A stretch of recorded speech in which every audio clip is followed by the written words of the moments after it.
happy holidays and happy Ugly Sweater Sunday. All right, you can start recording whenever, John. All right. All right. Just thank you everyone for coming. If you could span around and make sure we show that everyone is above 18. And we'll it's a technical problem here. That's okay. All right. We don't need to be singing Field of Dreams in my speech. As much as I love Field of Dreams. So. All right. So imagine that you have imagine having to uproot your country because of war, famine, or political differences, and then having to relocate to another country. So refugees, that's what they do. That's what happens to them. They've had to leave their country because of reasons of war, famine, persecution, political upheaval, or religious differences. In some cases, in countries in Africa, one tribe believes in one thing, another tribe believes in another, so they have to forced to leave their home country and go to another one. So the term refugee, and throughout the course of history, it hasn't really been well defined. In 1951, Lacassia noted that the United Nations defined refugees as owing a well-defined fear of persecution because of reasons of religion, race, political belief, or religious belief. Anyway, and then in 1980, Lacassia also noted that President Jimmy Carter signed and Congress passed the Immigration and Nationalization Act, which stated that a refugee was defined as owing a well-founded fear of persecution because of reasons of political, religious, ethnic, or other fears, and was unwilling and unable to avail himself to the protection of that home country. They could be defined as a refugee.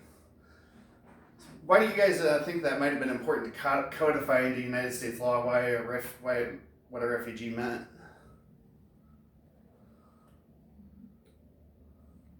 Potentially about legislation, about how things run through the court system. That could have been significant. Yep. And different helps that might be available to the people group. Yep. What do you think some of the steps are that refugee might have to go through to become a refugee here in the United States? You have to fill out a lot of paperwork and be on a waiting list, and they might be separated from their family, and one comes over, another one hasn't been accepted, and it's a long, hard process. Yep. Language barrier. Yep. That's another one. Yeah, Kristen Bertrand, the refugee health coordinator for the Department of Health and Human Services here in Nebraska, noted that it is a very long process for a refugee to come to the United States and to Nebraska. They have to fill out paperwork, they have to pass medical checks, security checks, then they have to be able to find the funding to travel here, whether by boat, plane, or other means to get to the United States. Have you guys ever had any interactions with refugees, and how have they shaped your viewpoint of refugees?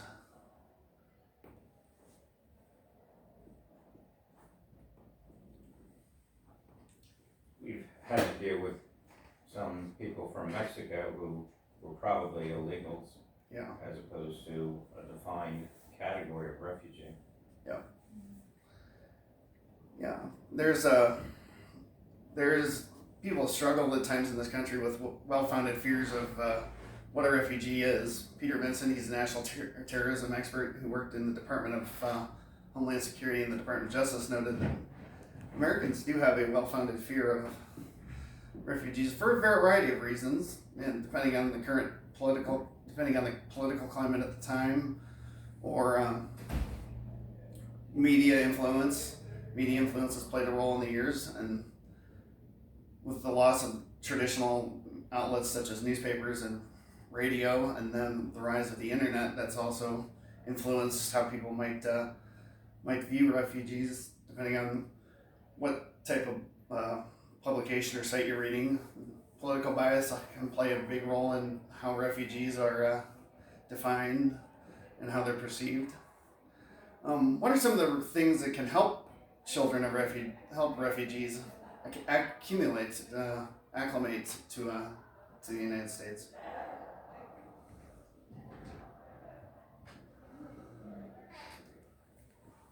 Well, they need support systems. Probably churches are a good support system. Yep, absolutely. One of the biggest things I've found is just getting involved in the community and finding out where they go, where they gather, going to them and not expecting them to come be a part of American things, because they stick together, and so going to them and finding out their needs and And then one of the biggest things in America that you can do is through the educational system. Edwards noted that refugee children have come from very tough backgrounds with war, famine, political, social upheaval has interrupted their educational upbringing. But at the same time, children of refugees have a unique opportunity to educate American children and American families about what goes on in other parts of the world with all the unique experiences that they've had. Another barrier for children of refugees is the language, and that can go to their families too. The educational system through the schools can help teach the younger people the language and overcome those barriers.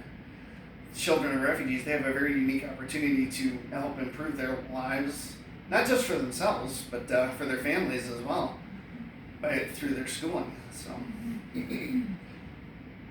how important is education to making a situation like that better for someone who's been through some turmoil and trauma?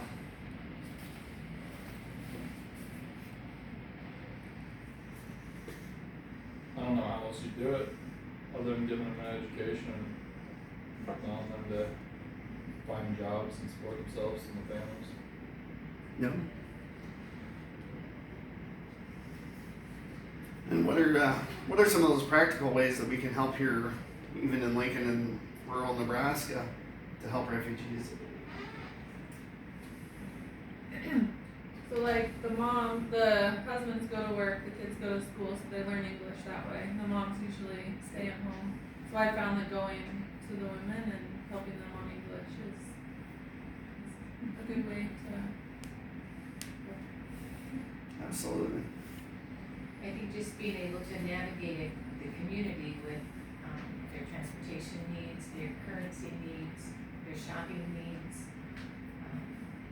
just so they can survive. There's a lot of ways that we can help them out, and practically, and hopefully have positive interactions with them, and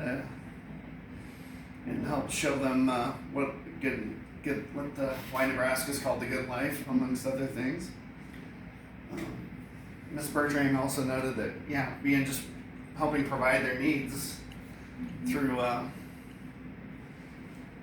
donating things to organizations like the Salvation Army, Goodwill, can help refugee families get established, because often they come here with very little to nothing.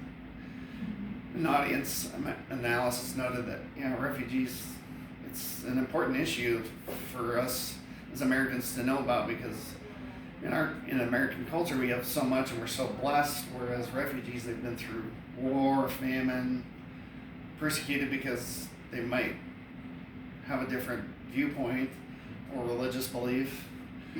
It's easy to take it for granted here in America that someone doesn't like you, so they're gonna try to run you out of your community, whereas that actually happens in other countries.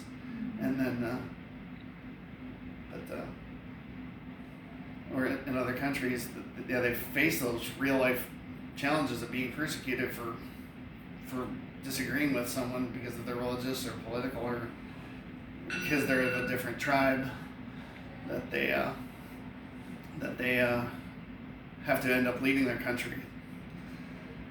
So in closing, refugees are a group of people that have gone through tremendous struggles and tremendous heartaches, heartbreaks in their lives, whether it's because of war, famine, or persecution. And it's up to us as Americans. It should be our duty to help support them and as they come to America and start their lives over again. It's something that we as Christians, God commands us to love the world as He loved us, and especially here in the season of Advent, that's something there's practical ways that we can show refugees, families, the love that Christ showed us 2,000 years ago. Thanks.